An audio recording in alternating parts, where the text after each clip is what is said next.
আমাদের অবশ্যই নজর রাখতে হচ্ছে কাঁচরাপাড়ার দিকে, কারণ সেখানে শুট আউটের ঘটনা, রাতে টোটো চালককে লক্ষ্য করে গুলি চলার ঘটনা। কেন এই গুলি চলার ঘটনা ঘটলো, কেন এই শুট আউটের ঘটনা ঘটলো, ইতিমধ্যে কিন্তু নানা প্রশ্ন উঠতে শুরু করেছে এই নিয়ে। রাতে টোটো চালককে লক্ষ্য করে 3 রাউন্ড গুলি 4 নম্বর কুলিয়াগড় রোডে হামলার অভিযোগ। কারা এই হামলা চালালো, আরো বিস্তারিত অরুণ জানাতে পারবে আমাদের। অরুণ, পর পর এই যে গুলি চললো, কি কারণ, কি অভিযোগ, কারা এই কাজ করলো, কাদের বিরুদ্ধে অভিযোগ? দেখো, কাঁচরাপাড়ায় পুলিঙ্গপাড়ার এলাকায় রাত্রিবেলায় বিশ্বকর্মা পুজো হচ্ছিল, সেখান থেকে বাড়ি ফিরছিল টোটো চালক নেপাল দাস। তখন তাকে লক্ষ্য করে প্রথমে আগে কোনো শত্রুতা ছিল কিনা সেটা সে বলতে পারছে না, বলেছিল আগে মারামারি হয়েছিল, এটা তিনি বলছেন। তারপর তার জেরে কিন্তু তাকে প্রথমে 2 রাউন্ড গুলি চালায়, কিন্তু গুলি মিস ফায়ার হয়ে যায়। তখন সে দৌড়তে গেলে তাকে পিস্তলের বার দিয়ে মেরে মাথা ফাটিয়ে দেওয়া হয়। এরপর সে যখন আবার দৌড়তে শুরু করে তখন আরেক রাউন্ড গুলি চালায়, সেই গুলিগুলো লক্ষ্যভ্রষ্ট হয়। কিন্তু এলাকায় তিনি চিৎকার চেঁচামেচি শুনে এলাকার লোকজন সব চলে আসে। তারপর কিন্তু তাকে উদ্ধার করে হসপিটালে নিয়ে যাওয়া হয়। কে কেন কি উদ্দেশ্যে গুলি চালালো, কালকে বিশ্বকর্মা পুজো ছিল, রাত্রি 11টা নাগাদ এই ঘটনা ঘটে। এরপর কিন্তু বিশপুর থানার পুলিশ তদন্ত নেমেছে, কি তার কোনো পূর্বে কোনো শত্রুতা ছিল কিনা বা কি কারণ তাকে গুলি করলো সেটা খতিয়ে দেখছে পুলিশ।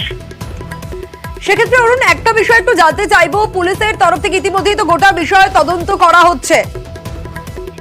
হ্যাঁ দেখো, পুলিশ তদন্তে নেমেছে, বিশপুর থানার পুলিশ ঘটনাস্থলে এসছে এবং কেন কি উদ্দেশ্যে পিস্তল দিয়ে তাকে সেই যে ব্যক্তি আক্রান্ত তার পরিবারের তরফ থেকে কোনো অভিযোগ উঠে আসছে, কাউকে সন্দেহ করা হচ্ছে? সেই ব্যক্তি নিজেই বলছে যে তার সঙ্গে কোনো আগে একবার ঝামেলা হয়েছিল, অল্প বিস্তর মারামারি হয়েছিল এবং সেটা তার সামান্য ঘটনা। সেই ঘটনা যে তাকে মারলো কিনা বা অন্য কাউকে, সে বলছে ভুল করে হয়তো তাকে, তার মতন দেখতে কেউ ছিল, সেই লক্ষ্য ভুল করে তাকে হয়তো মেরে দেওয়ার চেষ্টা করা হয়েছে, এমনটা দাবি করছে যে আহত ব্যক্তি। এবার এই ঘটনায় কিন্তু পুলিশ সম্পূর্ণ তদন্তে নেমেছে, পুলিশ দেখছে পেছনে কারা বা কে জড়িত আছে। বেশ অরুণ, আক্রান্তের মুখে গোটা ঘটনা শুনবো, কি অভিযোগ তার?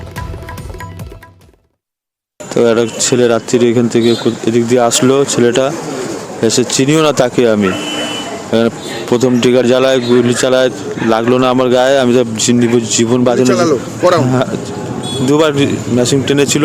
কি আগে কিছু হয়েছিল নাকি, আমার সাথে তো কোনো ঝগড়া হয়নি। আমাকে বন্দুকের বাট দিয়ে মারলো মাথায়। আমি নিজের জীবন বাঁচানোর জন্য পালানোর চেষ্টা করেছি ওদিকে। তারপরে ওই গুলির মধ্যে ঢুকে গেলাম। তারপর সবাই দৌড়িয়ে আসলো, আমি চিল্লাতে শুরু করলাম।